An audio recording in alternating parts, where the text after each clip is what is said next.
Hello कक्षा 8 के प्यारे विद्यार्थियों, स्वागत करते को नए वीडियो में। आज की इस वीडियो में हम देखने जो आपका मंथली टेस्ट होने वाला है दिनांक 7 जुलाई को विषय मैथ का। उसके लिए हम लोग काफ़ी ज़्यादा मोस्ट इंपॉर्टेंट क्वेश्चन देखने वाले, तो वीडियो को अंत तक जरूर दें। वीडियो काफ़ी ज़्यादा इंपॉर्टेंट होने वाला है। और अगर चैनल पर नए हो तो वीडियो को लाइक करके चैनल को जरूर सब्सक्राइब कर देना, क्योंकि ऐसे वीडियो चैनल के माध्यम से आपको सब मिलता है। तो वीडियो को लाइक करके चैनल को जरूर सब्सक्राइब कर देना, ठीक है। तो चलिए फिर हम वीडियो को स्टार्ट करते हैं और देख लेते हैं एक एक के सारे प्रश्नों को। इस वीडियो में हम लोग ऑब्जेक्टिव और सब्जेक्टिव दोनों तरीके के क्वेश्चन को देखेंगे। तो आप लोग वीडियो को अंत तक ही देखना, क्योंकि वीडियो ज़्यादा लंबा नहीं होगा, तो आप लोग को अंत तक ही देखना है, क्योंकि यहाँ पर वीडियो काफ़ी ज़्यादा इंपॉर्टेंट होने वाला है, ठीक है। तो सबसे पहले हमारा आया तो ऑब्जेक्टिव क्वेश्चन, यानी कि एक मार्क्स से 5 प्रश्न इसमें आपका रहने वाला है, ठीक है। तो उसके बाद हम लोग सब्जेक्टिव प्रश्न की ओर बढ़ेंगे। आपका टोटल 10 प्रश्न रहेगा, जिसमें आपका 5 ऑब्जेक्टिव और 5 सब्जेक्टिव। इसमें देखो सबसे पहला प्रश्न बोलता है आपसे, इनमें से कौन सी पूर्ण घन संख्या है, यानी कि जिसको कि घन के रूप में लिखा जा सकता है, घनमूल जिसका निकाला जा सकता है। तो 3001 है क्या? नहीं है। 100 भी नहीं है। इनमें से कोई नहीं, आपके ऑप्शन नंबर ए हो जाएगा, ठीक है। 1000 को हम लोग क्या लिख सकते हैं? 1000 को हम लोग 10 का घात लिख सकते हैं, कि 10 गुना 10 आपका कितना होता है? 1000 होता है। तो फिर क्या है? 1000 क्या है? पूर्ण घन संख्या है। उसके बाद देखो आपका बोलता है क्वेश्चन नंबर 2, 7 के घन का इकाई क्या है? 7 के घन का इकाई क्या है? 7 के घन हम लोग कैसे निकालेंगे? 7 गुना 7 कर दो तो कितना आता है आपका? 343 आता है। 343 इसका क्या हमसे पूछा है? इकाई अंक। तो इकाई अंक कौन सा? पहला संख्या होता है, कि कौन सा है? इकाई अंक कितना है? 3 है, ठीक है। तो इकाई अंक क्या हो जाएगा? 3 हो जाएगा। ऑप्शन नंबर डी यहाँ पे बिल्कुल सही उत्तर हो जाएगा, ठीक है। आगे देखो क्वेश्चन नंबर 3 बोलता है आपसे 125 का घनमूल पूछ रहा है, ठीक है। तो 125 का एलसीएम निकालोगे, 5 से लगेगा तो यहाँ पे कितना बार में कटेगा? ये कट जाएगा आपको 25 बार में, ठीक है। उसके बाद फिर से 5 से लगेगा, तो फिर से 5 से जब लगेगा तो 5 बार में कट जाएगा। तो आया क्या? 5 गुना 5। तो अंडर रूट के अंदर से 3 के बदले बाहर निकलता है, यानी कि 3 अंदर 5 है, तो एक 5 बाहर निकल जाएगा, तो बचा क्या? 5। इसका घनमूल कितना हो जाएगा? 5 हो जाएगा, ठीक है।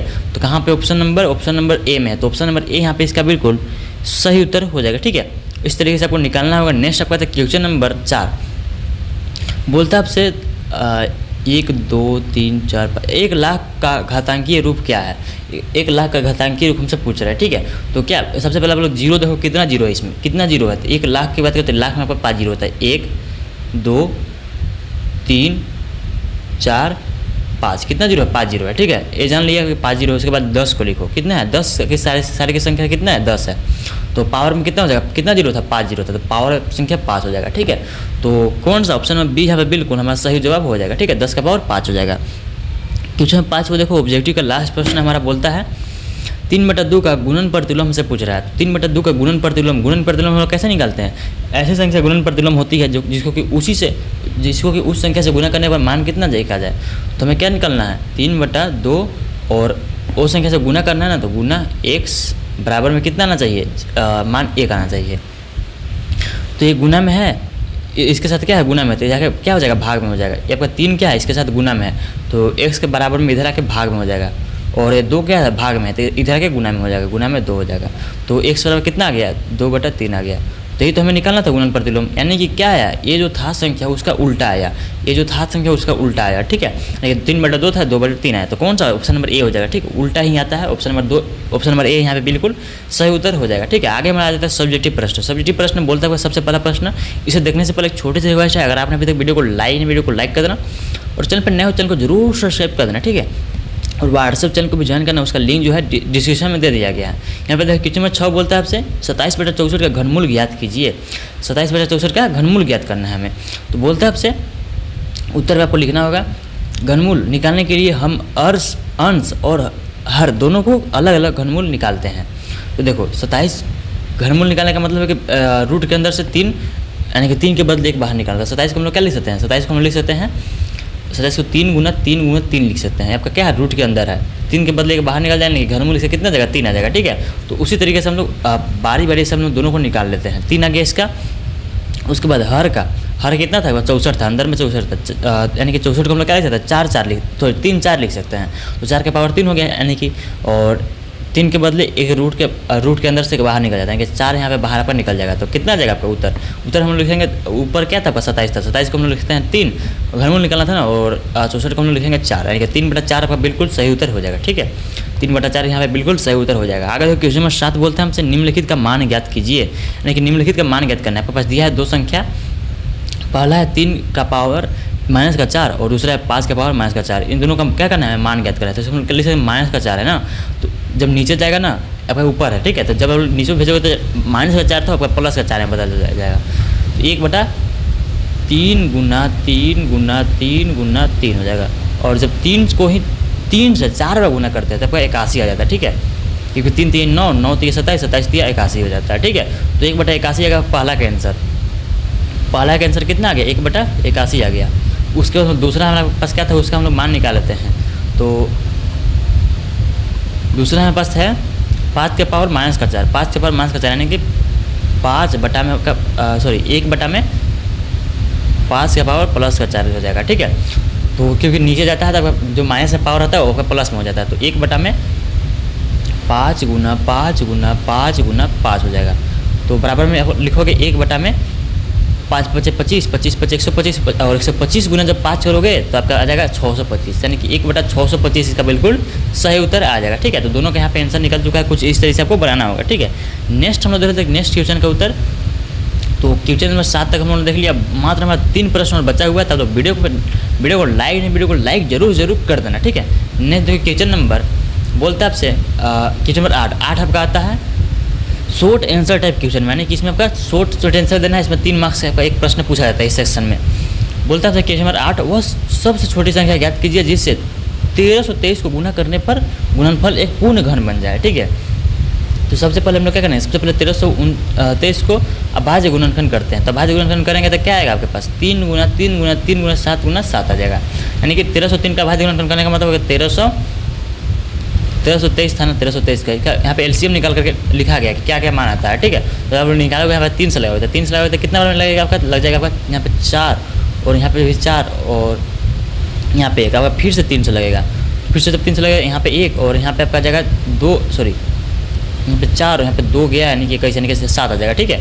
उसके बाद यहाँ पे फिर से 3 से लगेगा, तो 3 से लगेगा तो यहाँ पे कितना बार में लगेगा, जब 3 से लगाओगे तो यहाँ पे आ जाएगा 4 आ जाएगा, यहाँ पे 2 बचा यानी कि 27 आ जाएगा, यानी कि 9 आ जाएगा, ठीक है। 49 बार में आपके पास 7 से लगेगा, 7 बार में लगेगा और बचा क्या आपके पास, कौन कौन सी संख्या आया, 3 गुना 3 गुना 3 गुना 7 गुना 7 आया। यही चीज़ तो यहाँ लिखा गया है, यानी कि 1323 को हम लोग क्या लिख सकते हैं, 3 गुना 3 गुना 7 गुना 7 भी लिख सकते हैं, ठीक है। अब क्या करोगे, 3 कितना है, 3 आपका 3 है, तो 3 के पावर में 3 लिख दो, 7 के पावर में 2 लिख दो कि 7 2 है।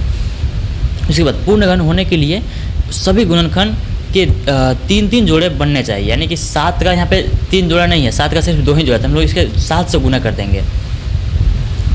लेकिन यहाँ पे देखो लिखा गया है यहाँ 3 का एक पूरा त्रिक, यानी कि 3 के पावर 3 बन रहा है, लेकिन 7 का नहीं बन रहा है, ठीक है।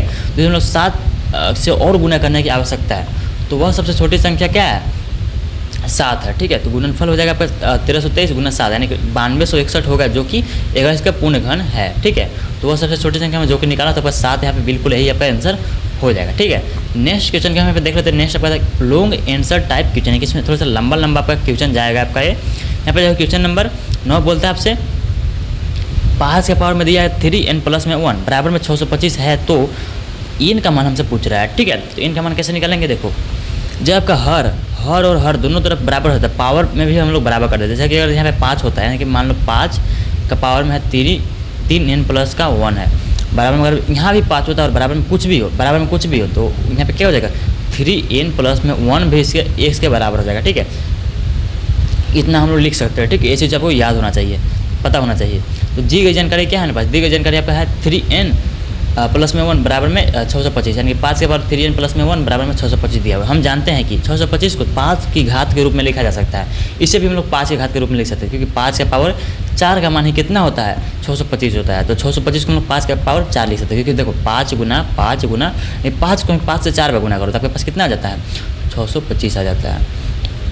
तो इससे हम लोग क्या लिखेंगे, 5 का पावर 3n + में 1 बराबर में 5 के पावर 4। तो देखो अब हर दोनों क्या हो गया, बराबर हो गया, यानी कि दोनों का जो आधार था वो दोनों के क्या हो गया, बराबर हो गया। तो 5 और 5 जब बराबर हो गया तो हम लोग लिख सकते हैं 3n + में 1 बराबर भी 4 हो जाएगा, ठीक है, क्योंकि पावर वाला भी बराबर आपस में हो जाएगा, ठीक है। तो इसी तरीके से यहाँ पे लिखा गया है 3n प्लस में 1 बराबर 4 हो जाएगा। तो 3n को इधर ही रहने दो, जो आपका प्लस में 1 था इधर के माइनस का 1 हो जाएगा। अब देखो 4 में से 1 जाएगा 3 बचेगा, और जब 3n बराबर 3 हो गया तो 3 से कट जाएगा। ठीक है, 3 को उधर भेज दो, 3 से कट जाएगा, बराबर कितना बचा है, n का वैल्यू कितना आ गया, 1 आ गया। तो ये आपका क्या हो जाएगा, n का वैल्यू हमसे पूछा था, यही आपका आंसर हो जाएगा। ठीक है, यहाँ पे देखो आपका लिखा गया है क्वेश्चन नंबर 10 बोलता है आपसे, इसे देखने से पहले छोटी सी रिक्वेस्ट है, अगर आपने अभी तक भी वीडियो को लाइक करो, जाके चेक करो कि लाइक किया कि नहीं, और लाइक कर दो, उसके बाद चैनल को भी सब्सक्राइब कर दो। बोलता है आपसे 175 को 1 लाख से भाग दीजिए एवं परिणाम को मानक रूप में ज्ञात कीजिए। तो 175 है, इसको हम लोग 1 लाख से भाग दे रहे हैं, 1 2 3 4 5 जीरो से भाग दे रहे हैं। तो क्या हो जाएगा यहाँ पे 1 2 3 4 5, यानी कि यहाँ पे आपका पॉइंट आ जाएगा। यहाँ पे क्या आ जाएगा, पॉइंट आ जाएगा आपका, यहाँ पॉइंट आ जाएगा, क्योंकि देखो और नीचे 5 जीरो है, तो यहाँ पे 5 अंक के बाद 5 अंक से पहले आपका पॉइंट आ जाता है। तो हम लोग क्या लिखेंगे, .00 175 एक साथ 5, यानी कि पॉइंट का हम लोग एक संख्या को पढ़ते हैं तो 0.00175 आपका यहाँ पे आ गया। ठीक है, उसके बाद देखो इसे हम लोग मानक रूप में चेंज करेंगे। अब इस पॉइंट को आपस यहाँ पे 1 के जगह पर लेके आओ, एक के पास लेके आओ, तो क्या हो जाएगा 175 आ जाएगा, 1.75 आ जाएगा। गुना में आपका कितना बचेगा, कितना पॉइंट इधर आया, कितना पॉइंट कितना जीरो कितना संख्या के बाद आया, 3 संख्या के बाद आया, 10 के पावर माइनस का 3 हो जाएगा। ठीक है, तो इसी को हम लोग इस तरीके से मानक रूप में लिख देंगे। तो इसी तरीके से आपको बनाना था क्वेश्चन नंबर 10 को। तो आई होप कि आप लोग वीडियो क्लियर हो गया। अगर आपको वीडियो पसंद, वीडियो को लाइक कर देना, और चैनल पर नए हो चैनल को भी सब्सक्राइब कर देना, और भी बाकी सब्जेक्ट का अपलोड हो रहा है तो आप लोग उसे भी जरूर देख के जाना। तो मिलते हैं किसी नेक्स्ट वीडियो में, तब तक के लिए बाय बाय।